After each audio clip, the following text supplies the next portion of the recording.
Hello, hello, hello, hello. How are we doing? Happy Friday, everyone. Can you hear me? Can you see me? Let me know if I am visible and audible. Hope you're doing well today. Just realized that you might have been hearing my clicking and tapping away a little earlier, but doesn't really matter. We're here now. Hello, Leo. Hello, Leo. Hi, Andy. How you doing, mate? Good to see you. Happy Friday. Yes, happy Friday.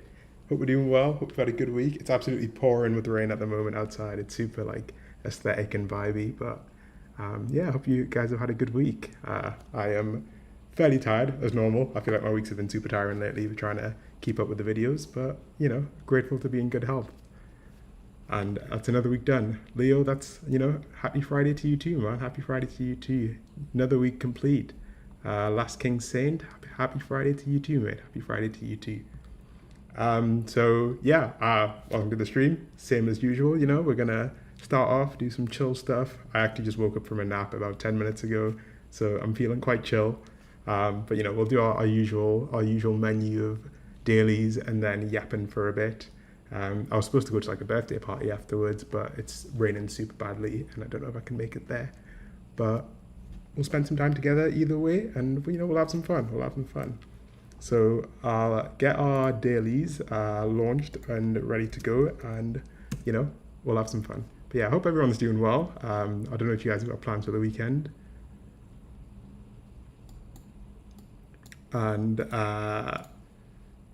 Kane Does Life says it's over and it's so incredibly sad. I don't know what you're referring to there. You're gonna have to enlighten me so I know what you're talking about. But I hope life's not too sad at the moment. Yeah, I know sometimes there can be some sad things happening, but yeah, I don't know what you mean. But either way, we're gonna do some dailies. We're gonna warm up, gonna yap for a bit, and then we're gonna yap for a bit more, right? That's the way these things usually go. So let me get set up, and we will start off with our usual dailies. Where do we start? Okay.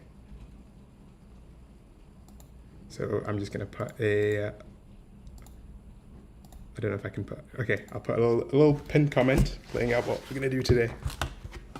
But in the meantime, let me switch over. Amazing. Okay, so today's plan.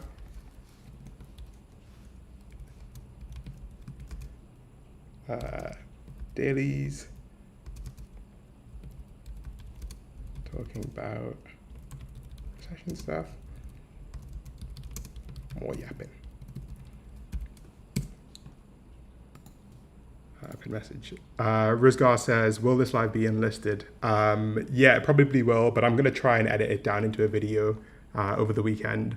At the moment, I've been making the lives unlisted. I might change that and just have them public as well. But, even if you do miss the stream, it'll be a video, hopefully by the end of this weekend, depending on how I feel. Ideally, the goal is to try and edit down each of these live streams into a video. I missed last week's because I was quite ill over the weekend, but we're back on the horse and we're gonna smash it this time. We're gonna get it done. So yeah, even if the live is unlisted, there'll be a video either way. And Kane Does Life says, I support you, bro, no matter what, Holmes. Your channel rocks. Thank you. I appreciate that, man. I appreciate it. Yeah, there's been a lot of new names on the channel recently, which has been a nice welcome surprise. Yeah, it's always nice to see new faces, and the growth is good. It kind of feels like it's rewarding the effort that I put in, because it's quite hard to do these live streams consistently with work, but it seems like people are responding well to them. Hello, Paula. Hello, lovely to see you again. Lovely to have you in chat again. Very excited to see the dailies and good to see you again. Yeah, lovely to see you too. Lovely to see you too. We're going to smash our dailies. And last week we underperformed, but this week I'm feeling good. I feel like I've got the mindset locked in, And we're going to start with classic. We're going to start with time guesser. And for those of you who don't know, the principle of time guesser is really simple. You get a picture and you have to figure out the date and location of where the picture was taken. It's not that complicated. Leo says, first time in the stream, are you based in London? Beautiful sunny day. I am not based in London at the moment, actually. I am in Montreal, Canada. So that's why I'm streaming at this time, because it's like 1 a.m. in the UK, isn't it? Like midnight, midnight, right? Yeah, so I am in Canada at the moment. I was based in London for a few years, and it was enjoyable, but I don't know if you're based in London, because if you are, then you'll know what the struggles of being a Londoner are like, right? Cost of living, all of those things, and just the general vibe can be a bit exhausting. But To answer your question, that's a no. I'm not based in London at the moment. I used to be there, and it's good to hear that the weather's actually been getting good there. Because from what I heard, it seemed like it was just grey skies as normal, right? But yeah. Anyways, let's dive in.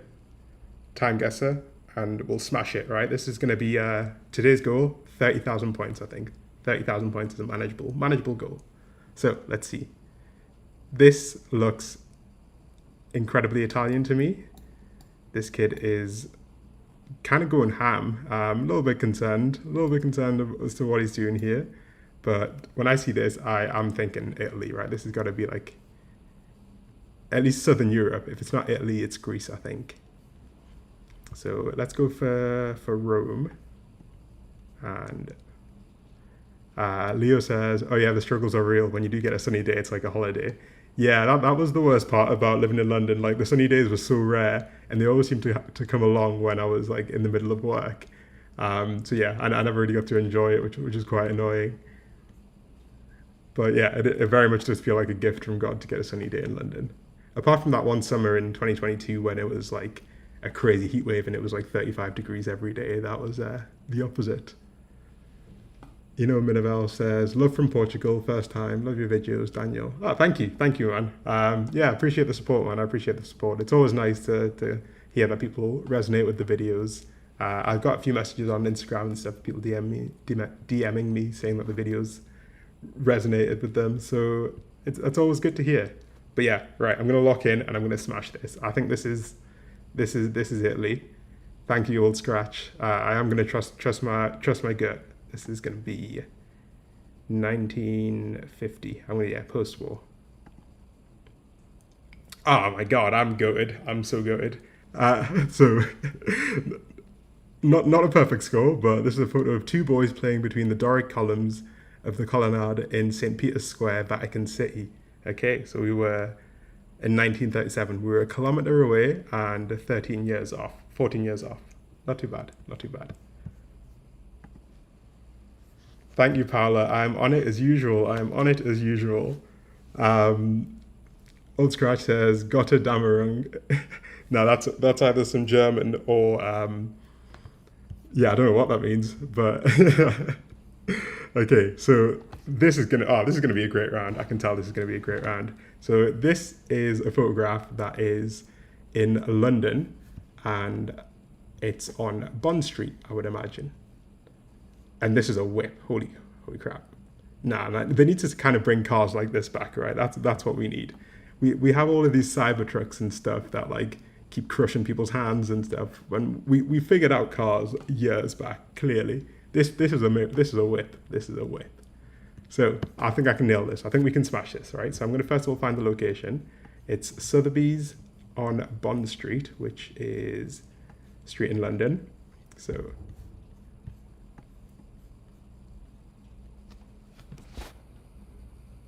let's see if we can figure this out. So I need to find out where Bond Street is. It's somewhere around here, but I think we're gonna smash this. We are so gonna smash this. We're so back. But yeah, how's everyone doing? How's everyone's week of work been? What's the weekend looking like? Are we feeling optimistic? Is it gonna be a fun one, this one, or are you guys mainly feeling a chill one? I think it's gonna be a weekend of work for me, but I enjoy doing YouTube work, so it's not too bad.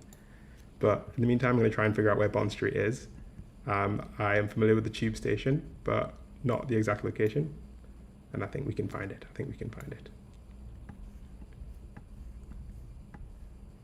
Okay, let's try and figure this out. It is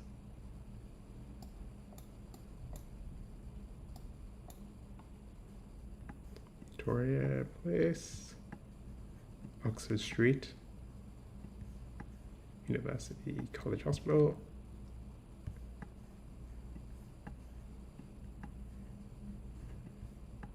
Old Street.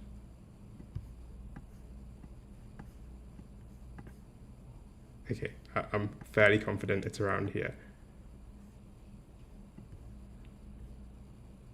The thing about London is there are so many places. If I can't find it soon, I'm gonna. Oh, there we go. Bond Street, nailed it. So Leo says, you just hovered where I was a couple of hours ago near Camden. Oh, nice, nice. Yeah, I love Camden. Camden's a fun place. I feel like it's a good place to go if you're visiting London. Very nice. Do you live near there? Is that why you were there, or just visiting? Okay, so let's see if we can nail this down to the T, right? So we have Bond Street Station here. I don't know where the actual Bond Street is. I don't know which one of these streets it is, but I think we're close enough that it's not going to make too much of a difference. Let's see if we can find an art gallery. I think it's going to be here. Let's drop it here, and let's see what people's drip is saying. Oh, this guy's looking extremely cool. Okay, I'm going to go for the 60s, 59. Ah, okay. So we were pretty close, 500 meters away, but we were way off on the year. This is 1985, and it is Elton John's Delahaye 175, parked outside of Sotheby's auction house in London. Okay, no, we're not on the run we had, but we're doing good. Jose C says, if you had cash to burn and wanted to invest for the first time, what would you do? Crypto, commodities, bonds? I would say depending on how old you are and how much cash you have, the answer changes quite a lot. If you're a relatively young person, I do think the best thing you can do with your money is invest in upskilling, right? Developing a skill that you wouldn't be able to do without the money. You'll see like a way better ROI in general through skills for most people than you will through crypto. Crypto is gambling, right? I don't think it's I don't think you can consider it investing. It's gambling. But yeah, I would say make sure you have an emergency fund, right? Right, that's the main thing that people say. Make sure you have like 3 months or 6 months of living expenses sorted before you start thinking about investment. And investing in yourself is a great place to start. If you do find that you have like all the skills that you already want, the typical advice is to go for something that's like an index fund, right, which spreads out your investment across hundreds of companies. But yeah, I would say first of all, make sure that you actually have your savings right, because most people have debt and things like that. Okay, so let's try and nail this. This is going to be good. We've got this. We've got this. So this is a Lebanon flag, maybe. I'm not too sure. I think it's a Lebanon flag. United Bank of Saudi. Definitely Middle East. Paulus, Jose says, I like that, thanks. Oh, it's okay. And Leo says, I moved here from the Dominican Republic 2 years ago for work. Crazy. That's a big move from the Dominican Republic. Crazy. Wow. Did you live anywhere else, or did you go straight from there to London? I live like with a lot of people in the city are from Haiti, so that's not very far from the Dominican Republic, obviously.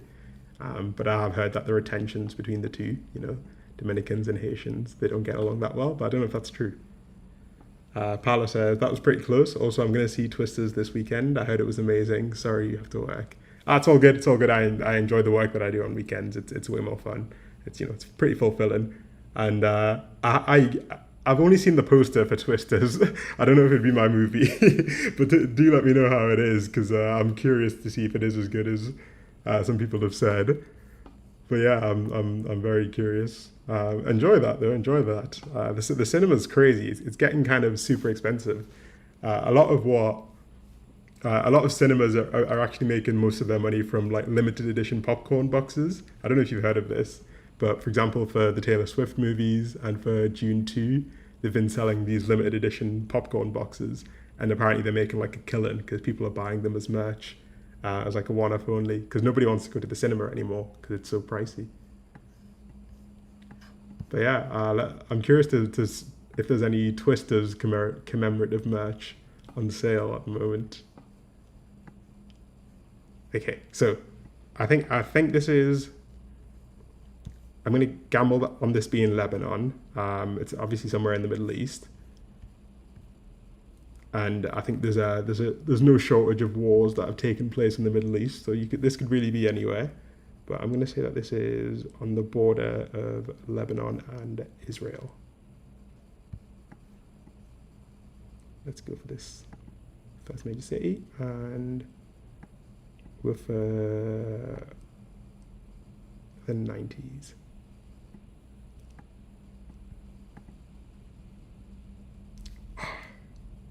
Your boy did well on this one. Your boy did well on this one. 9,500 points. So this is Lebanese forces withdrawing from East Beirut at the end of the Lebanese civil war. And I guessed I was closer to the border with Israel, but it's actually further north, and it was in 1990. I'll take that. I will take that. Leo says, straight from there, I love my Haitian brothers, but that's not a common stance, to be fair. Yeah, I think it's an interesting dynamic that there is between Haiti and the Dominican Republic. I'm not an expert on it, obviously, because I'm not from there. But from what I understand, Haiti is a lot poorer than the Dominican Republic, and so a lot of people have been moving across, and that's obviously caused tensions. I do find it interesting that it's a pretty small island with like an arbitrary border that was, created by Spain and France, and yet that's created so much division. A border that arguably shouldn't have even really been there in the first place. But it's great. It's good to hear that you support your Haitian brothers. They've been through a pretty traumatizing time lately. And Paula says, "Wow, I didn't know that. That makes sense. Tickets were almost $20. Oof. I'll let you know how it is, and if there's any special popcorn bucket." Yeah, cinema tickets have been getting super pricey, and so many people have been cutting back on them as an expense, because also the experience just isn't as good in your average cinema anymore. You get a much better experience by just, paying $20 for a streaming service for a couple of months and watching a movie in the comfort of your own home. I do think that there's been like I don't even know why that appeared. Thumbs up on the screen. Did I enable that? I don't know what I did. Oh my god. But yeah, I do think that there's a bit like cinemas are definitely pretty difficult as a place to attend lately. People have become, since COVID, like a lot of people have just lost their social skills completely, and they're just pretty antagonistic. So the cinema is an interesting place these days. I will say that I'm a big fan of like independent cinemas, like little ones, because they're always super chill. Yeah, so I'm curious how your experience will be. Leo says, and like they just get antagonized, very sad, but just love here. Yeah, it's sad to hear, but you're making a change by being a loving person and by offering support. And Yam Gomez says, Macs have these reaction bubbles by default, I think. Oh, okay, that must be a thing on Mac. I need to check the settings, because it really shook me. But anyways, we're killing it on time, guesser. We are on such a wave now, and I think we need to maintain the momentum. So this is an old picture. Everyone's in hats. It's kind of sad that the hat fell off after World War II. If you look at pre-World War II pictures of people, like people in the West, everyone was like wearing hats, and they were just such a vibe. And I think we should bring hats back, right? Like imagine being able to leave the house and be sporting a little bowler like that. Come on, would that not make you more confident? Plus all of my balding kings could have a few more years of pride, right? I think they should totally come back. Now I feel like I recognize this building. It kind of looks like the British Museum, but I don't think the British Museum has a statue on top, last I remember. And this says Burma Jewel Palace. Roundtrees. Okay, these feel like English names, and this looks like the sign of an English pub, or at least a British pub. Now I'm gonna make a gamble that this is the British Museum, because it kind of looks similar to it, and I spend quite a lot of time there. The British Museum is an interesting place if you ever do get the chance to go, because it's like the British section of it is like this tiny little bit of a back room of like Anglo-Saxon history, and then everything else that's interesting is from around the world. Like even in the main lobby area, there's these giant I think they're Native American or indigenous, like New Zealander. I'm not too sure. These huge 12-foot pillars, and they have like 2 huge rooms dedicated to ancient Rome and ancient Greece. But the amount of actual British stuff in there is minimal, to say the least. So I'm gonna gamble on this being the British Museum, which I should be able to point out on a map. And there we go.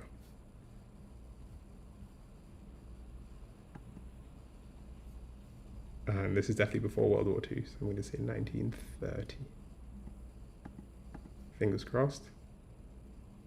Okay, so I was way off. This is a different building. It's in Scotland, which makes sense. And it's a view along Edinburgh's Princes Street towards the Royal Scottish Academy in the 1930s. And MG Louise says, "I'm confused, where is the title of the video?" So I'm just going to be presenting the video. So I do these videos as live streams, so I'll present it, we'll do it live and record it, and then over the weekend it gets edited into a shorter video, which should go up on the channel on Sunday, ideally, if I can get it done by then. I don't know if that's what you mean. But yeah, so it's the topic of the title will be presented very soon, lest you worry. Okay, so this is the last round, and this looks like CGI. There's a Walmart. There are 3 flags up here, and we are in Costa Rica. Costa Rica, interestingly, is one of the only countries that uses 100% renewable energy to power the whole country. Yeah, very, very successful country on that front. But we'll see. It's a small place, so I think we don't have too much to worry about. And we will. Do I know where Costa Rica is? I do not know where Costa Rica is. I just know it's off the American coast somewhere. Cuba, Haiti, Jamaica, Dominican Republic, the Bahamas, Nassau. My Caribbean geography skills are being tested. They're being tested because I do not know where Costa Rica is. Is it on the other side? No, it's got to be on this side, right? Is it the Galapagos? Oh, there it is. Costa Rica. There we go. Okay, so are we in San Jose? Let's see. Are there any signs that we're in San Jose? Ciudad de Kidzania. Kidzania is the name of the city. Let's see if we can find that at a quick glance. Kidzania. I don't think we can find it, so we're just going to have to go somewhere roughly in the middle of the country. We're going to go there. And this is clearly pretty recent. You can see she's holding a smartphone. And I'm going to say this is 2016. Okay, this is a street in Kidzania, Costa Rica, marketed as the mini city where children are in charge. This is taken in 2019. Okay, so it wasn't just me that this picture is like scaled weirdly, but it's a mini city where the kids are in charge. Okay, Pura Vida. How did we do? 39,280. Okay, pretty good. I'm happy with that. You know, the target was 30K. I think we can start pushing the target up as we get better in this game, but I'm pretty happy with this. So we'll do a couple more dailies, you know, get ourselves warmed up, and then we'll move on to the topic of today's stream. Talking a bit about the, I guess, kind of about the economy, but not really about the economy, more about how people feel about the economy, because I think it's an interesting topic and there's a lot to be learned there. But in the meantime, I have a little crossword to do. Thanks, Paula. I am so back, Paula. I am so back. You know, I think it's a day-to-day struggle, right? We take it one day at a time, but today I'm so back. Okay, let's have a quick go at this, right? So, pandemonium, chaos, purple soda. No, that can't be chaos. Purple soda flavor, grape. Bird used for sending message on House of the Dragon, raven.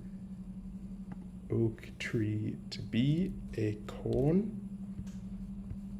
What half-life measures in nuclear physics?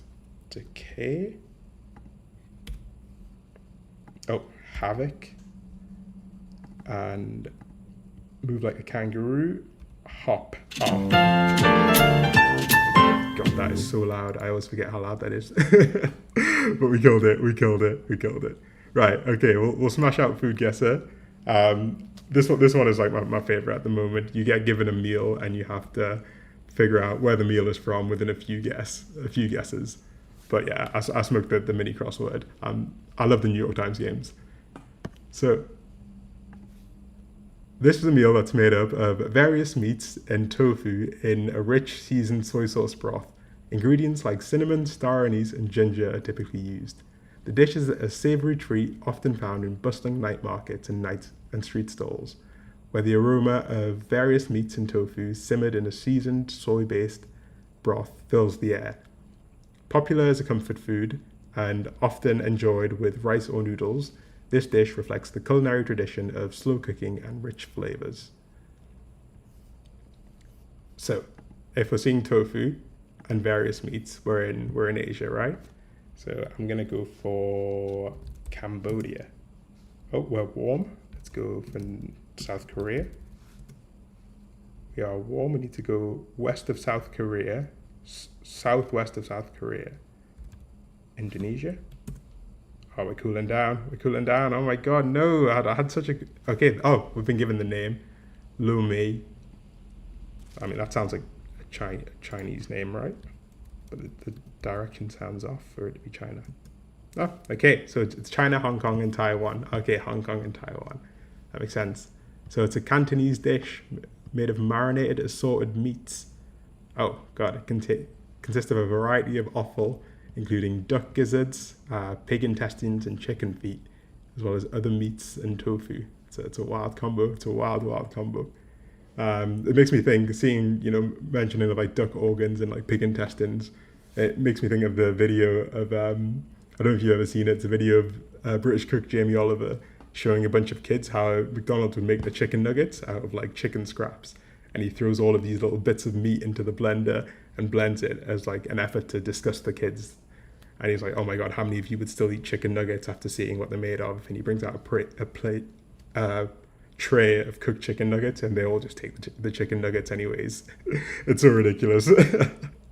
It's supposed to be this whole bit of like, oh my God, McDonald's uses like the worst parts of the animal, which to be honest is not a bad thing, right? I'd much rather that all of these bits of meat that we think are kind of gross would be put to good use instead of being thrown out. I wouldn't mind.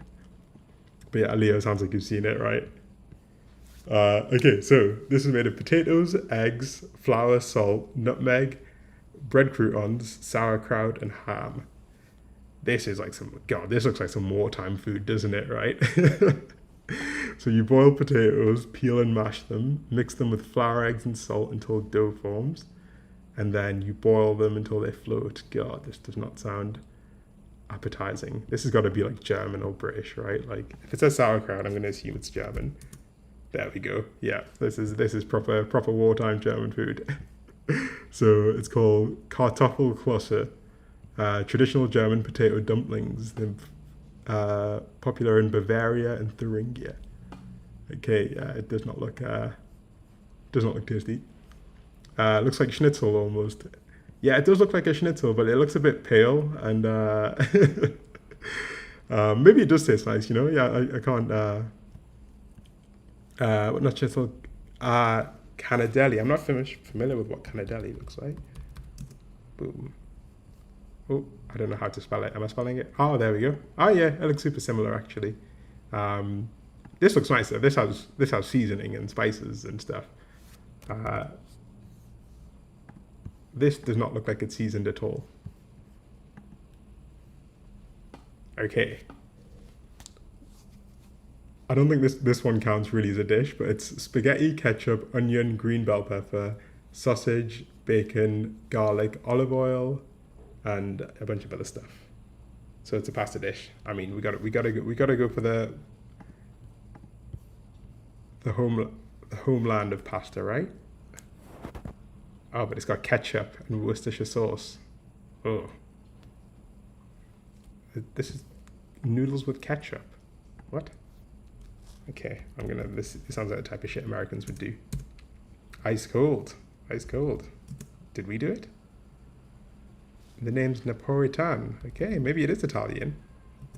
Yeah, no, it's definitely not Italian. Yeah, ketchup and spaghetti doesn't strike me as a particularly Italian combo.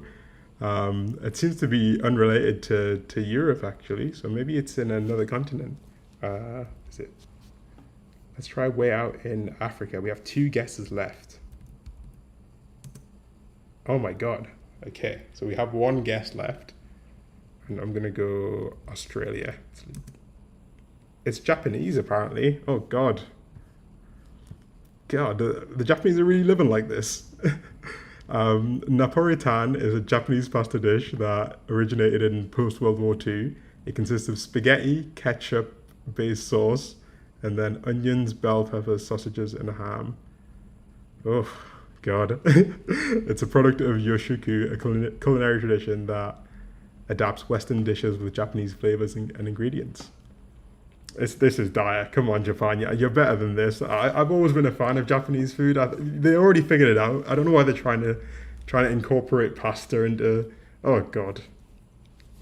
Yeah, this also. I guess life in Japan might have been a bit tough after the war, but was it really this tough to mix ketchup and spaghetti? I don't know, Paolo. Paolo, I don't know why they're doing this to pasta. Anyways, today we got 8,500 out of 15,000. A fall from our perfect score 2 weeks ago. Very sad, but I'm still okay with it. I'm still okay with it. So I think we can skip global today, and I think we can go to the topic of today's talk, which is basically this idea of what's been called a vibe session, a massive disconnect between how people feel about the economy and how the economy is actually performing. So I'll get my stuff ready, and we'll yap about that for a bit, and hopefully we'll have some productive conversation. And I'd be curious to hear how people are dealing and how people feel about their finances in general, right? Because we hear a lot of pessimism, but I think there's some detail to be considered. Leo says my guess was somewhere Nordic. Yeah, that would have added up as well actually, but there was a lack of fish, I think, for it to be Nordic. I don't know if you guys have ever seen surströmming. It's like a Swedish fish. Surströmming. Basically it's this fish that when you open it, it like makes people like vomit and stuff if they've never smelled it before. It's super bad. This is like proper Nordic food. Hello, Pesho Petrov. Hello.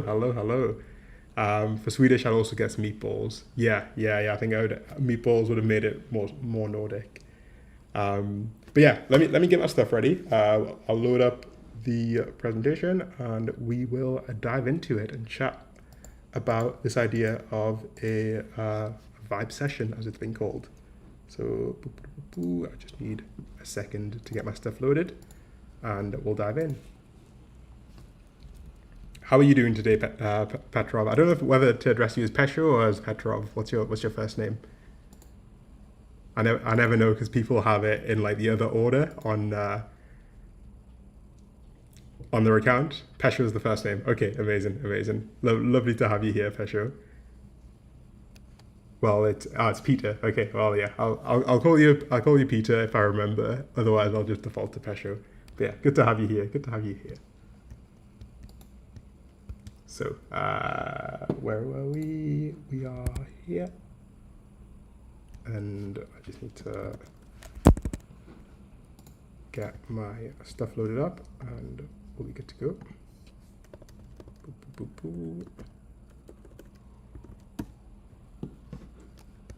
I hope you've had a good week, by the way, Peter. Hope you're feeling ready to chill this weekend. Don't know if you're going to be having a fun one or having a quiet one, but yeah, hope you've had a good week as well. Good to have you back, man.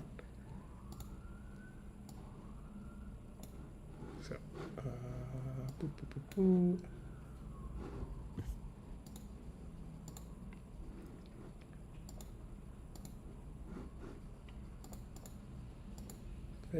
there we go. Peter says, it was a tough one, but glad to be here. Yeah, sorry to hear that it was a tough one, but yeah, glad to have you here. And there's always next week, right? That's what I tell myself whenever having a hard week. The job is the goal is to just get through this one and then try again next time. And if you keep doing that, you'll inevitably move forward, right? That's the way of the world. Okay, so You should be able. Bishop says you're so positive. Kudos. Thank you. Thank you. I try my best. I try my best. It's I'm not always positive, but I try to be positive as much as is reasonable and is feasible day to day. It's pretty hard to stay positive all the time, and you shouldn't expect to be positive all the time. But it definitely makes life a lot more bearable if you're a positive person, even in the hard times. But yeah, thank you, man. I try my best. I try my best, and hopefully a little bit of that rubs off onto the people who choose to attend. Let me make sure that everything is recording. Are we recording? Yeah, I think.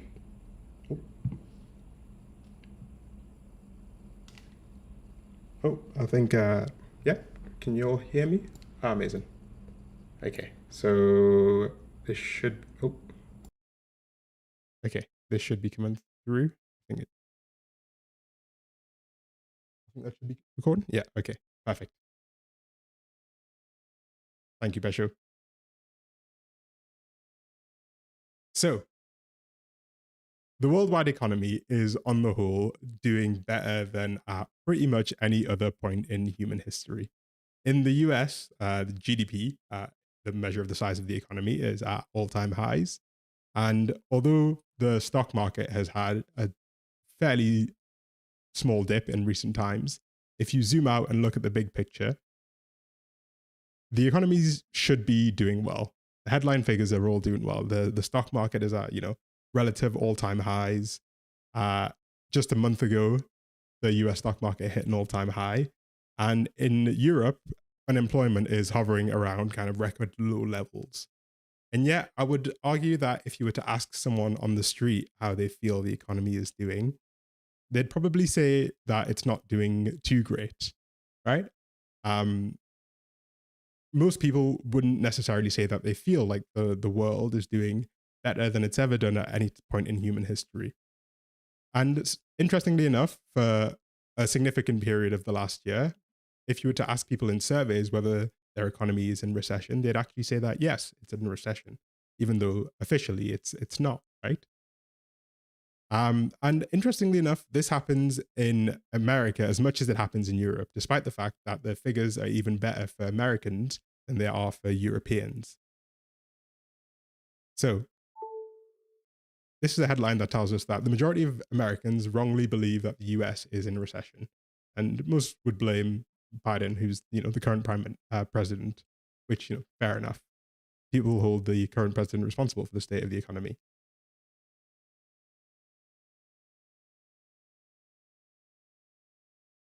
Uh,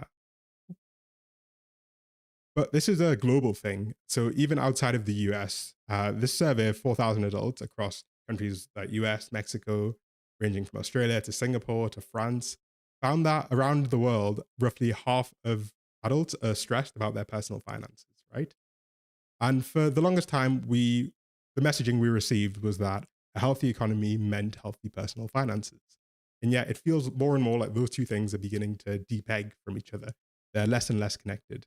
And for many of us, when we think of the economy, we think of it in terms of how well our personal finances are doing. And yet this disconnect, the gap between the two is getting bigger and bigger and bigger. This is something that's actually already been given a name by Kyla Scanlon. She's a finance writer and she also makes YouTube videos. She's fantastic. She called it the vibe session. So she came up with this term 2 years ago to describe this disconnect between the economic reality and our feelings about the economy. And she gives us a really good framework to explain what's going on by describing our overall view of the economy in terms of like three different dimensions: the reality of what our finances look like, the expectations of what our finances should look like, and the theory in terms of like the economic theory of how our finances should look. And this gives us some really good direction as to how to think about this problem, because I think there's some detail that can be lost, right? Let me just read a few chat messages. Pesho says CPI change relative to wage changes are a big thing to look at here. Yeah, exactly. So inflation is obviously a big topic, and we'll cover that. But I think there's more perspective that we can get on this topic, and I think there are a few different angles that we can cover that can maybe give us a better way to think about it that's a little bit more divorced from the detail of the numbers. Because when I was initially writing the script for this video, I was initially planning this video out, I was really going to hone in on the numbers, on the way that we choose to measure the health of the economy, the way that we choose to measure consumer confidence. And I think there's a bit of a problem that occurs when you get a bit too lost in the numbers, is that you kind of lose big picture of how people feel more generally and the factors that influence how people feel. So definitely I would say that inflation is an important point, and we'll discuss that. But I think we can go broader than thinking about just the numbers. Kitty Cat says, such good topics, vibe session, good word for it. Thank you, thank you. Good to have you here as well, Kitty Cat. Special says GDP stuff used is different than individual wealth. Yeah, it is. Although GDP is largely driven by consumer spending, interestingly enough, right? Like 70% of it is what people spend. But we'll get to all of these things in due time. Devara says, honestly, who cares about whether it's a recession or not? The working class is the poorest it's ever been, with an atrocious job and housing market. Yeah. So yeah, I mean, I can't dispute too much of that, to be honest. One thing I will say is that unemployment generally across developed economies is quite low at the moment, according to the headline statistics. But there are a ton of problems that are baked into that. For example, the fact that we don't separate part-time work from full-time work when measuring unemployment, or the fact that people who work for their family businesses, for example, can be included as employed, even if they only do a little bit of work and get basically no pay in return. But in general, this is the feeling that we're describing, right? This feeling that the working class is doing really badly, despite the fact that the numbers should say that we should be doing better than that. So, yeah. So, I mean, as I say, when we think about the economy, we typically think about it in pretty self-centered terms, in terms of how good are things for me and the people around me right now. And for most of us, that idea and the economy are synonymous in our minds because of all of the messaging that we've received that has told us that those two things are synonymous. And given that most of us aren't economists, when we think about the quality of the economy, we focus largely on our economic reality rather than what our expectations or what the theory says that we should feel like. And it would be unfair to talk about this topic without talking about inflation and the cost of living, because there's a huge amount of what's been called sticker shock that still persists with inflation. The fact that prices are still higher than they were, 4 or 5 years ago, and that we can acutely remember what prices were like 4 or 5 years ago. And this naturally affects our feelings, right? So on average in the US, people spend 65% of their earnings on essential items. And if you are a poorer person in the lower income group, you are today spending around 80% of what you earn just on essentials, which naturally helps to explain a lot of why people feel the way they do, right? 80% of your income on essentials is a huge amount of money. That's the reality of the situation. And the thing about acute inflation, obviously it doesn't explain the full picture, but it's something that's ubiquitous. It's present day in, day out, and it's something that we have to interact with day in, day out. And it's also particularly universal in the sense that everyone has to buy food, and so everyone is affected by rising food prices, and everyone interacts on a regular basis with this. But to say that it's just because inflation is high that we have this disconnect, I think doesn't capture the full detail of the situation, nor does it capture some of the interesting dynamics that you'll see, some interesting statistical quirks that you'll see in how people feel about the economy, depending on how you phrase the question. So obviously, inflation has become a huge hot button issue. This is a chart from the Federal Reserve in the US. They run a survey every year to figure out the state of people's household finances. And from 2016, where 8% of people said they were worried about inflation, in 2023, this figure has jumped to 35%. So we've gone in the last 7 years, 8 years, we've gone from 8% of people being worried about inflation to over a third of people being worried about inflation. And so we obviously have some clear indication that this is a cause. But Yeah. And also, this is a worldwide cause, right? Across the world, people say that rising prices contributes to their worry about household finances. And we could stop there, but I think we can do better. We don't have to stop there because I think that over here we tend to like to approach things from a few different angles and consider the interplay of not just the numbers but also the psychology around all of this. And if we go down that angle of thinking more about the psychology of it, we get to what I think are some quite interesting conclusions. Uh, Devara says, "Will you be making the lecture into a YouTube video by chance?" Yeah, I will be. Hopefully by the end of the weekend was the goal. Fingers crossed. If I don't get too busy, it should be a YouTube video by the end of the weekend. So let's go back to this idea of reality, expectations, and theory, and see if we can maybe get a bit more insight into what's going on here. Because what you'll see is that there's actually some interesting variance between countries as to how bad they feel about their economy. And there's variance within countries that have had similar levels of inflation as well. So the Financial Times did like a little bit of research on this and published this graph over here, which shows you that there's a large sustained gap between how Americans feel about the economy that's a lot bigger than other similarly developed countries.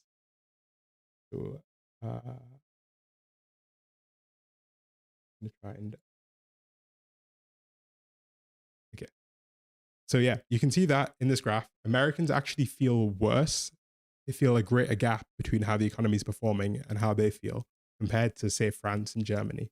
And granted, this data is from like late last year, so the specifics might have changed. But even in countries that have experienced similarly high levels of inflation, there's still variance in how they feel about the economy compared to how it's performing. So obviously, to put it on the back of inflation isn't necessarily complete. In terms of a few more interesting stats, you'll see that there's also huge variance if you ask people how they feel about their personal finances versus how they feel about their local economy versus how they feel about the national economy. And I kind of just want to focus on these last three figures over here.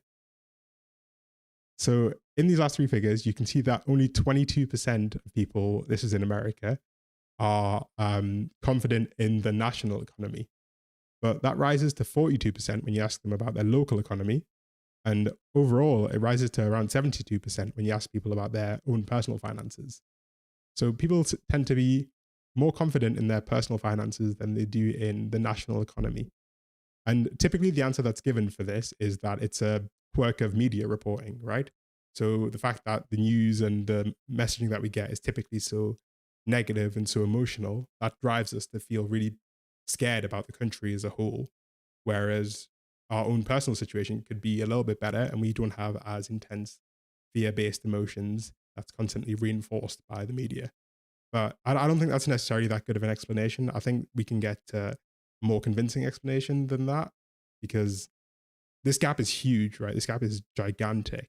And I don't think enough people engage with the media in that kind of way. And I definitely don't think enough people engage with economic news in that kind of way to explain fully the fact that there's this huge difference between how we feel about countries as a whole versus how we feel personally. Petro Petrov says this makes sense because we as humans experience loss on average 2.5 times as intense as we do gain. Yeah, so loss aversion is the name of that phenomenon, right? We're generally we overvalue losses and we undervalue gains in general. It's like a thing that all people do, or most people do, right? So now, obviously, in terms of like what we have to consider, it, we have to consider the fact that as new wealth is created, it isn't distributed evenly across the economy. So as the economy does better, not everyone sees the same degree of benefit as everyone else. Since 2020, the wealth of the top 1% has increased by almost 50%, right? So the wealth of the top 1% since COVID has gone from 30 trillion in 2020 to 44 trillion. They've gotten almost 50% richer in that time.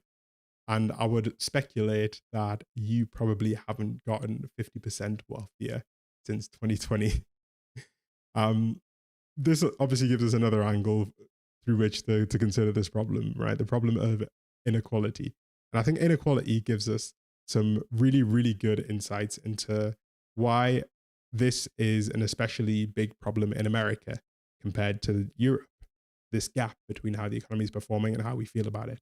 And if we think about inequality, it really will give us like a much better perspective on the whole thing, on the whole situation. So inequality in America is insane, right? It's pretty bad worldwide, but American inequality is just like another level of of harrowing. This stuff like keeps you up at night. Um, in America, the richest 1% of the population owns close to twice as much of the wealth as the bottom 90% of the population. What's the American population at these days? 300 something million? That's the American population. 333 million.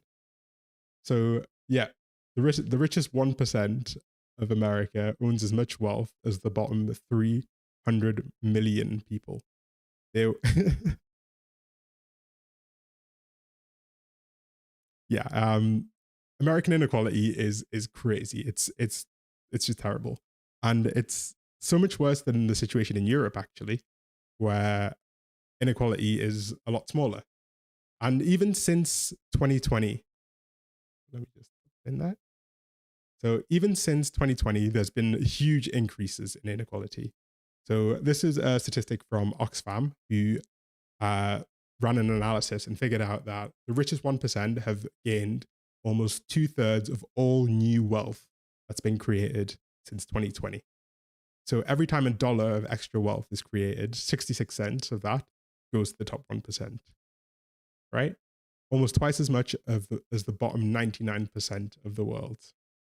So you can see that as new wealth is created, it's going disproportionately towards a really small subsection of society to a ridiculous degree, to a far greater degree than most people would think by default.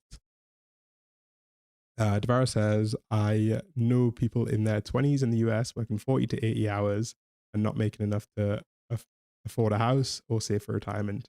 And the people I know live rather frugally to survive. Yeah, exactly, right? We're at this point where it's not even about necessarily about how well you can manage your finances, because you can manage your finances extremely well, but simply be underpaid. And there's not really a way to fix that on your own. And we will talk about that, the fact that people often work not even just one job, but multiple jobs and still struggle to meet the basic needs. Petro says, if everyone's real wealth increases at the cost of someone getting relatively more and causing inequality, would have been okay, but alas, not the reality. Yeah, exactly. So the new wealth doesn't have to be perfectly balanced across the economy, but obviously when you have a situation where 1% of people are getting 2/3 of all the new money, they're getting 66% of all the new money, then it leaves the rest of the world effectively fighting over scraps, fighting over pennies. Philip Bruce says, income inequality in the US is so bad, but awareness/motivation to fix it is so low. It's honestly impressive in a grotesque way. And yeah, and I want to talk a little bit more about that, because I think thinking about this problem of a gap between how we feel the economy is doing and how it's actually doing in terms of income inequality, and particularly in terms of how we perceive our own economic status, helps explain why it's like such a macro trend, why it's such a macro trend effectively. So where were we? Give me a second to catch back up. So obviously this idea of inequality and of wealth being distributed somewhat unevenly is not a new phenomenon. But I think that for a long time, people weren't too bothered about inequality because A, their base standard of living was acceptable. And B, for a lot of people, seeing the economy grow was something that is aspirational, right? It's something that made them feel like one day they could be part of the 1% that were reaping these huge rewards, that were reaping these huge gains from the economy growing as a whole. There's a term given to people who have that kind of mindset of it's okay if the rich get richer because eventually I'll be one of them. And it's the term temporarily embarrassed millionaires. This idea that a lot of people simply believe that in a matter of time they'll be the ones to reap the benefits of outsized income inequality. This idea that if I just wait, or if I just keep grinding, I'll be able to get the benefits that these one percenters are getting. And for a long time, if your base standard of living was good enough, it wasn't necessarily a huge problem that the rich were getting richer. Uh,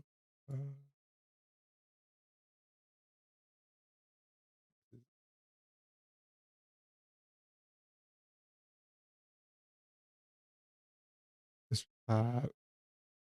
Pesha says the same problem has exploded over and over in the course of history. I classed about in university. Yeah, interestingly enough, yeah, for most of history, I mean, society has been hugely unequal. The exception really was the post World War II up until like the 80s/90s, where inequality was at like historic lows. But on the scale of human history, it's been unequal for much longer than it has been equal. However, still, there's never been a better time in history to be a wealthy person than today, because your wealth grows at just an exponential rate, right? Leo says, not the Mac effect. I know, I don't know how to turn it off. I'm going to have to figure out later how to turn this effect off. Philip Bruce says, that's a good point. Even if inequality was the same a few decades ago, the average person at the time was making enough to live comfortably. We only wake up to it when we start to suffer more. Yeah, exactly. It's really easy to ignore injustices in the world when a certain amount of your base needs are met. And we do this every day, right? Like we don't think about the children in sweatshops that make the computer that I'm using or the phone that I use every day. And we don't think of a number of injustices because we have a sufficient level of quality of life that we're willing to leave them by the wayside. But more and more people are seeing that base level of living drop and are therefore becoming, enlightened or awake to these ideas. So inequality is also steadily on the rise in pretty much every advanced economy. Inequality has been getting worse and worse. The share of wealth that the majority of the population has been getting smaller and smaller and smaller. Whereas you can see here that the share of wealth that the richest 10% have has just been climbing steadily, right? The specific numbers don't really matter, but you can see the overall trend of inequality going up. Did not mean to make it that big, but anyways, here we are. But yeah, inequality is getting worse and worse, and more people are simply being made aware of the fact that they are not necessarily in the middle class in the way that they believe that they were. This is a particularly bad problem in the US. In the US, the rate of inequality is increasing faster than it is in Europe. And more people are being pushed into the underclass of society effectively. There are some really interesting dynamics when you begin to look at class inequality, because there's a phenomenon happening in the US at the moment where racial differences in terms of economic outcomes are actually shrinking. So the gap between poor white kids and poor black kids is getting smaller and smaller. But that's not because all poor kids are doing better. It's because the gap in class is getting wider and wider. So the gap between black people and white people in the US has actually been steadily shrinking, but the gap between poor and rich has been steadily growing. Some good and bad news. Some good news that that racial differences are starting to be erased, but it doesn't mean anything if we don't erase class-based differences, because all it means now is that the thing that matters more is whether you're born poor or rich, and that's still a huge failing. And when you start to look at how people interpret inequality, you actually begin to develop a lot more insight into how inequality affects your perception of the economy. So I came across this really interesting research paper which talked about the psychology of inequality and the psychology of class. So how perceived class and our perceived socioeconomic status plays into a bunch of different variables as to how we view the world as a whole. Philip Bruce says, we're just trading racism for classism, I guess. Yeah, exactly, right? You're trading racism for classism. Yeah, that's a pretty concise way to put it. And yeah, so these guys did some really interesting research as to how inequality and how perceived class, perceived socioeconomic status has a range of knock-on effects. So your believed degree of wealth actually plays into a bunch of different effects. And if we think of this in terms of the idea of, temporarily embarrassed millionaires, of people believing themselves to be of a higher social class than they actually are, we can see how this has knock-on effects further down the line. So let's get into that. Let me just see where I am. Figure out.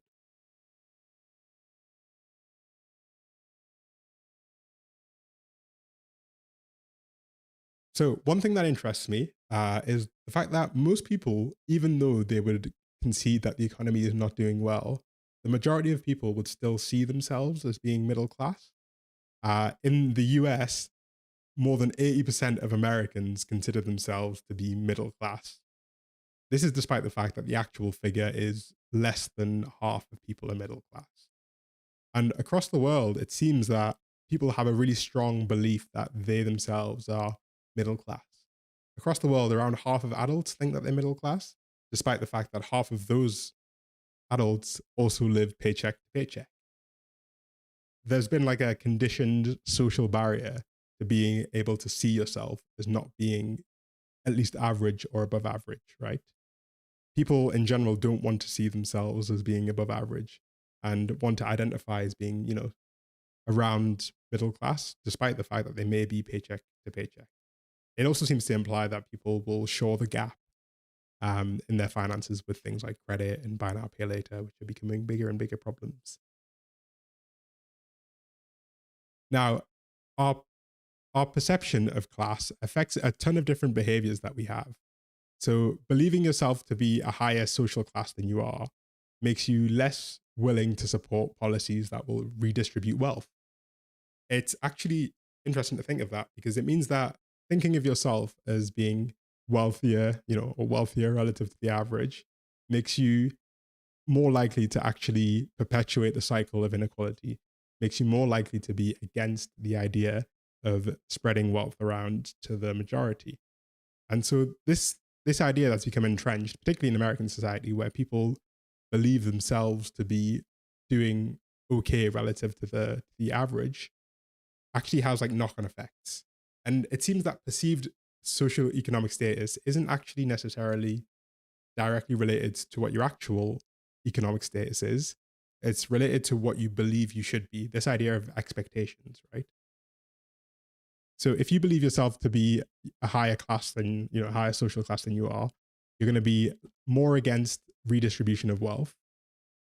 You're going to also be more likely to believe that your earnings are because of what you deserve and because you're more hardworking and more skilled compared with the low socioeconomic status groups.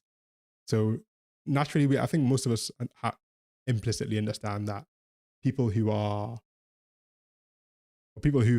have more money tend to think that it's a result of their actions rather than a result of circumstances.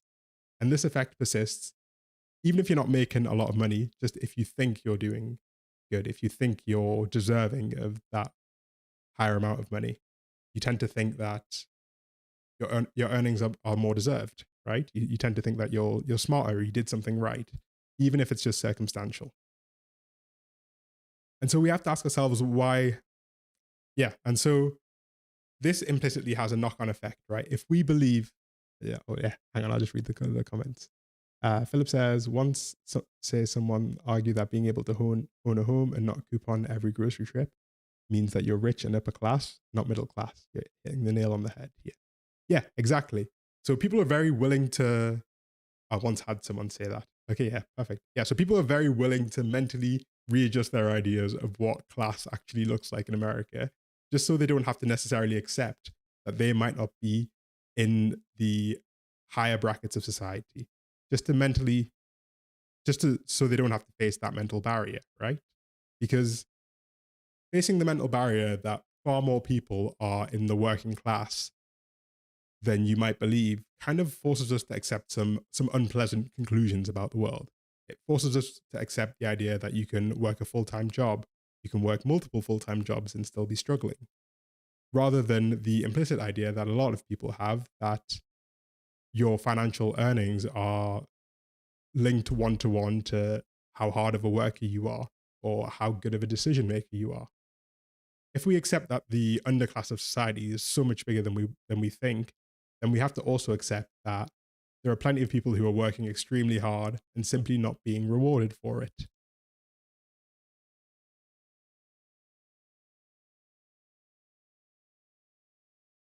And the interesting thing is when you investigate these people who believe themselves to be of a higher socioeconomic status than they actually are, they're more likely to believe that the economic system in America, well, or I guess the same economic system that we use across developed nations, is a fair system. They want to believe that the system is fair relative to the people who are willing to accept that they're in a lower socioeconomic status.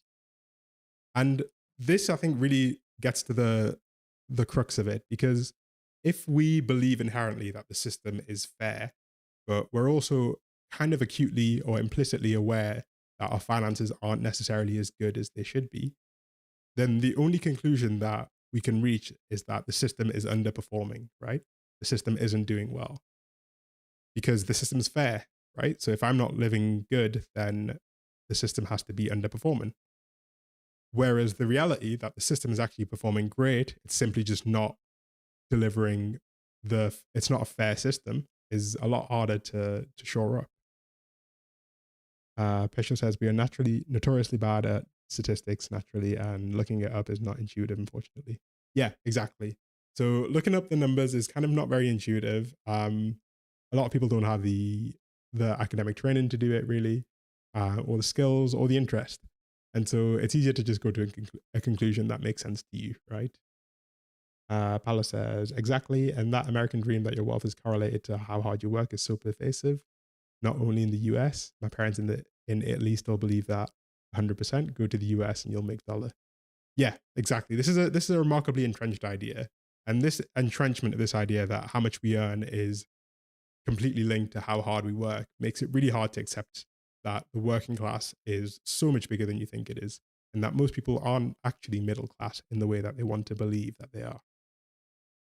And if we are willing to accept that far more people are not, middle class, then we can start to actually inquire as to why a system that's performing great is not necessarily seeing the results, rather than just going to the conclusion that I'm not earning a lot of money because the economy is doing badly. We need to figure out a way to transition to a mode of thinking where we can actually accept that the economy is doing great. It's just a distribution problem rather than a wealth problem.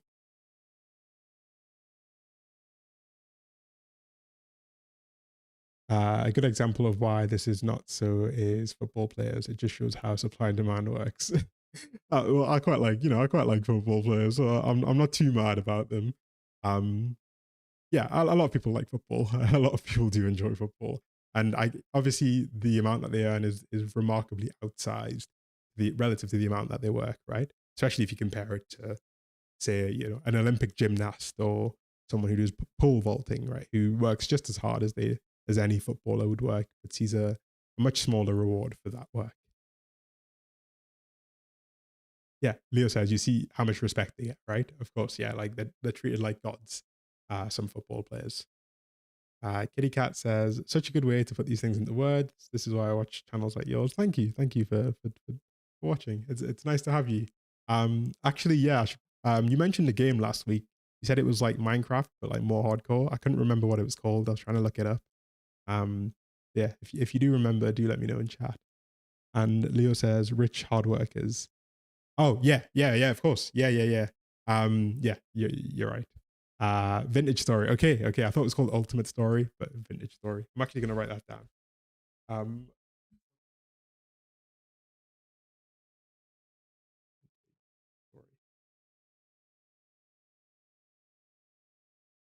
okay, amazing. So yeah, we can clearly see that our perceptions of class affect our perceptions of the economy, because our perceptions of class affect how fair we believe the economy inherently is. And therefore, they affect how we frame our own financial performance in the wider scheme of things, right? That's the idea that I'm trying to get at. And people will do a lot to maintain this perception of of a middle class lifestyle, right? Um, One of the big ones is buy now, pay later, which is becoming incredibly prevalent. And I do know that some percentage of people use buy now, pay later for essential purchases, but I the data does seem to suggest that a lot of people simply use buy now, pay later services as a way to afford expenses that they wouldn't otherwise purchase. People use it for convenience, or as you can see, around half of people use it because it's the only way they can afford things. And buy now, pay later stats aren't actually counted as credit. And so when we measure how much debt people have overall, the figures from buy now, pay later companies aren't actually reported. It's, yeah, it's giving the original rise of the credit card. Exactly, exactly. So much like credit card usage has been used to shore up people's finances, people are also using buy now, pay later to do the same thing, to maintain this illusion of a middle class lifestyle. And as a refusal to accept that their living standards have dropped and that their quality of life is going to drop, or should in quotes drop the same amount. People are using debt effectively to bridge the gap between where they believe their finances should be and where their finances actually are today. Kitty Cat says, "Buy now, pay later terrifies me." Yeah, it's something that you shouldn't use unless you're incredibly responsible. The thing about like debt in general, right? It's that people who should be using credit cards and buy now, pay later are typically the people who don't actually use them because they understand how predatory they are. And the people who aren't necessarily so financially literate or don't have the right, haven't been taught the right skills are more likely to be ensnared by these predatory practices. Uh, Octavia says, age is something that often overlooked too. I'm only 21 and work hard with diminishing returns. I don't get proper acknowledgement for my good deeds since I was taught to do good even if no one sees. Yeah, I think the situation in terms of how different generations feel is quite important, to be honest. As you say, your experience is a pretty universal one. I would say most young people definitely have this feeling that they're not necessarily seen as hard workers. You know, people say that Gen Z doesn't want to work, right? That's kind of the soundbite. And that all feeds into an overall pessimism for sure, for sure. And Petro Petrov says the balloon can't inflate and keep inflating forever. The debt, yeah, yeah, that's the thing, isn't it? But people aren't worried about whether it inflates forever. People are just worried about whether it's sustainable until it's no longer their problem. Governments specifically. Um, yeah, it's definitely concerning. Um, you, national debt in general is something that's just a crazy topic of how it's just growing to ridiculous levels.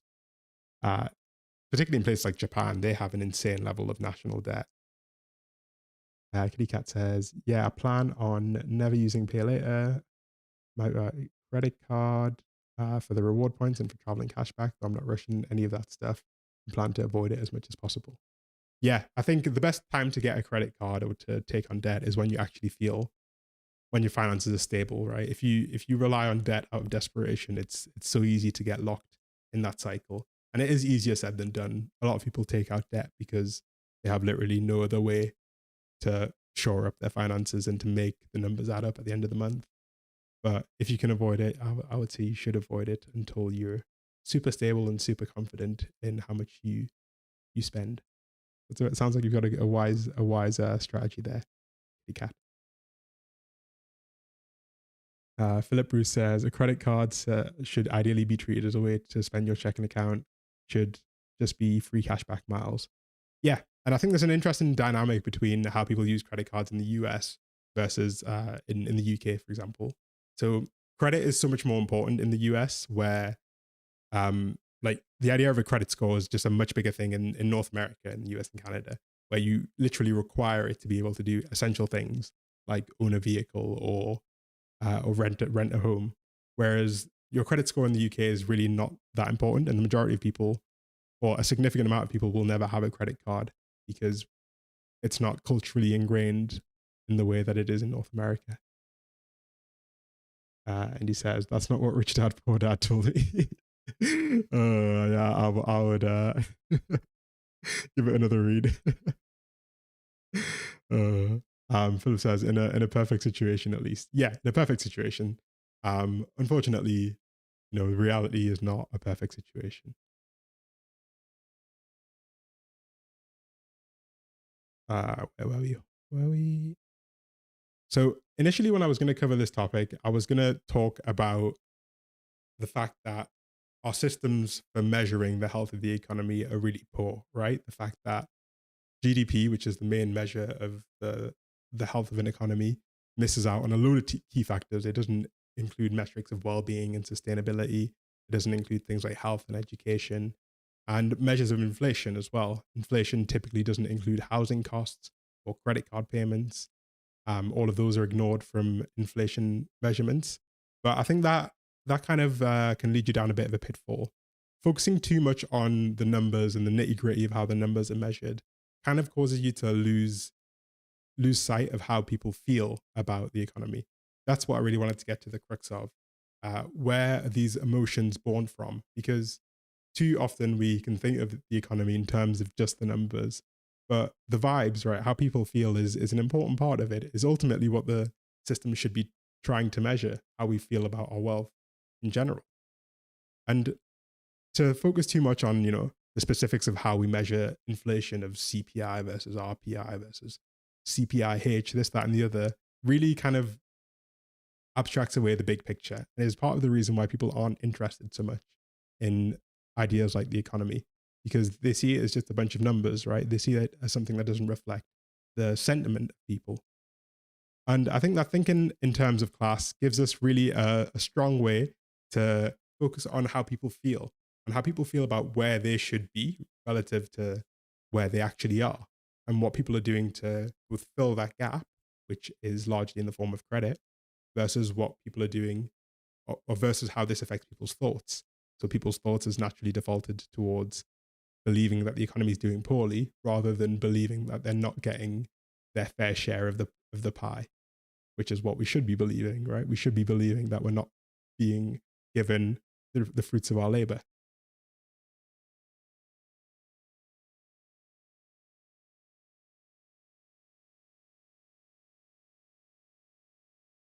So there's obviously wait,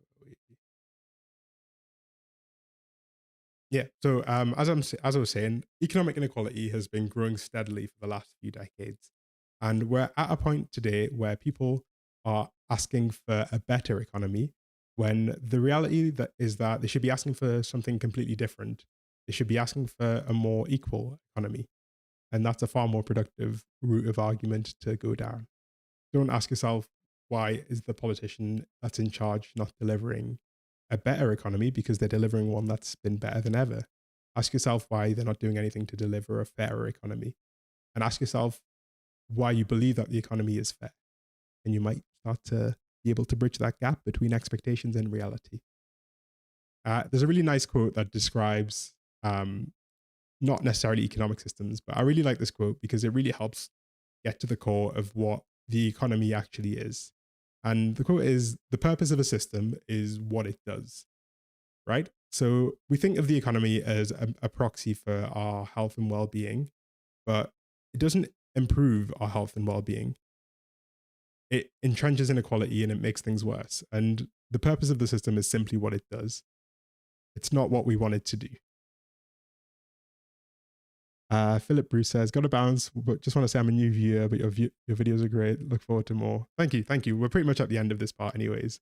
But yeah, thank you for attending. Much appreciated, and it's been nice to have you. Yeah. It's too late here. I have to bounce, so I can't wait to see the video. Thanks, Leo. And yeah, it's been a pleasure to have you guys here. Yeah, it's good to see that there are some regulars in chat and seeing a few of the same people. But it's been a pleasure. And yeah, this should hopefully get edited down over the weekend. I might record little bits and bobs offline to add to the video. I'm still figuring out this whole process, but it's fun to be able to research these topics and talk about them, because I think that we can have a bit of a back and forth in real time. Yeah. Bye bye, Leo, and bye bye, Philip. It's been a pleasure. Kitty Cat and Parla are holding down the fort in chat. So yeah, it's been good. It's been good. So that's pretty much what I wanted to say on that topic. I think that thinking in terms of inequality helps us understand the gap, which is the important part, the gap between how finances should be doing and how they are doing. And vibes are ultimately an important part of the economy, even if we like to pretend that we can explain it all purely in numbers, because ultimately the goal of the numbers is to make us feel better about the world and to make us feel more optimistic. Yeah, that's what I have to say on that front. Oh, there we go. Okay, we're back.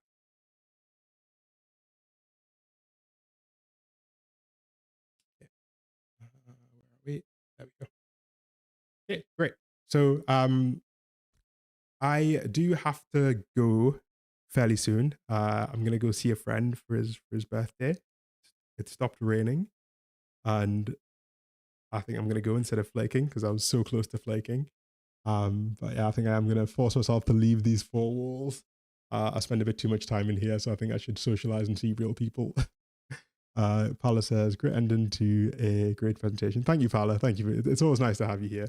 And Kitty Cat says, thank you so much for the fabulous stream and presentation. You're more than welcome. You're more than welcome. And happy birthday to your friend. I'll wish him a happy birthday. I'll let him know. Bye bye to everyone. Al says, first time tuning into a live stream as well. Thanks for everything. Oh, you're more than welcome. You're more than welcome. Normally what I would do is we'd just do some little chill gaming and stuff, maybe play some few video games. But yeah, I do have to bounce. I played a little bit more Stardew Valley yesterday. I cleaned up the farm a bit more, and I'm also always open to video game recommendations.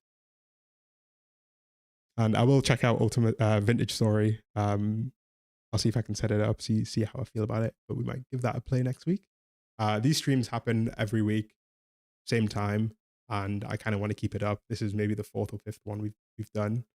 But I would like to keep these up regularly because it's a fun way to interact with you, and I also get a video out of it. Pesho says, I recommend that you look up The Sins of Representativeness. I've misspelled it. English is a second language. It's from the book Thinking Fast and Slow, but it's very relevant here.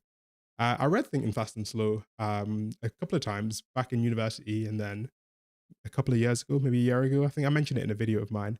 I don't quite recall the Sins of Representativeness, the specifics of that concept. But I definitely need to check it out. Thinking Fast and Slow is a great book. The author actually died fairly recently, last year, I think. But he's a legend, Daniel Kahneman. Kitty Cat says, glad to hear about Goku Fatty. Goku's doing great, man. Goku's doing great. We trimmed out the farm, started planting some more seeds, and I'm now collecting wood to fix a bridge down by the shore. But yeah, we'll get back to regular gaming next week. I really enjoy doing these streams, and so I kind of want to keep it as a regular thing, as a way to interact with you guys and be able to record some content live. Oh wow, was it required or you stumbled upon it? It wasn't required, but it's a pretty famous book in psychology. So I spent most of my time at university doing psychology and neuroscience, and so it's a super popular book in that world. Daniel Kahneman is like super famous in the world of behavioral science and behavioral economics. So yeah, it's just a famous book. But I'm glad to hear you've read it. It's a good one. Kitty Cat says, what time do you stream? So I stream at what time do I stream? I stream at 7:15 Eastern time every week. So I started streaming exactly an hour and a half ago, and I stream at that time every week. Paula says, glad you played a bit of Stardew. I'm excited to play to see you play some more games. Hope you get some social time and fresh air. Have a great weekend, everyone. Thank you, Paula. Thank you, Paula. I would like to maybe incorporate some social games that we can play with chat, and I can maybe incorporate you guys in some more as well. That would be fun. Play some games together, but we'll figure it out. We'll figure it out. You know, this is all very new to me, so I'm very open to suggestions and feedback and ideas. And I just like the idea of, I just like interacting live with you guys. I think this is so much more fun than recording a video like on my own. doing 4 takes in front of a camera. Just do 1 take, sort it out when I'm editing it, and then interact in between segments. Yeah, Kitty Cat, I think we are the same time zone, right? Because you said you're in Pennsylvania, I think, right? Northeast Pennsylvania. So yeah, I think we're on the same time zone, East Coast. But yeah, I'm gonna jump off now. Lovely to have you guys here again, once again, and we'll keep these streams regular every Friday, 7:15 Eastern time. I'll be here and I'll be ready to yap about whatever has consumed my week. uh, but I'm gonna wish you guys a really good weekend. Okay. Liberty Spring says, love the small chat format so we can feel a chance to participate. Yeah, that's the goal. That's the goal, to get you guys to participate, because it helps me think through it as well, selfishly, and we can interact a bit more. But for those that can't, I can always edit the video and post that up on the channel as well. So we're going to try and keep smashing it. We're going to keep up the grind, and we're going to keep doing more of these streams. But for now, I'm going to wish you guys a good night. It's been a pleasure to have you here, and I hope you guys have a lovely weekend. Okay, sending love, sending love. Au revoir. Bye bye.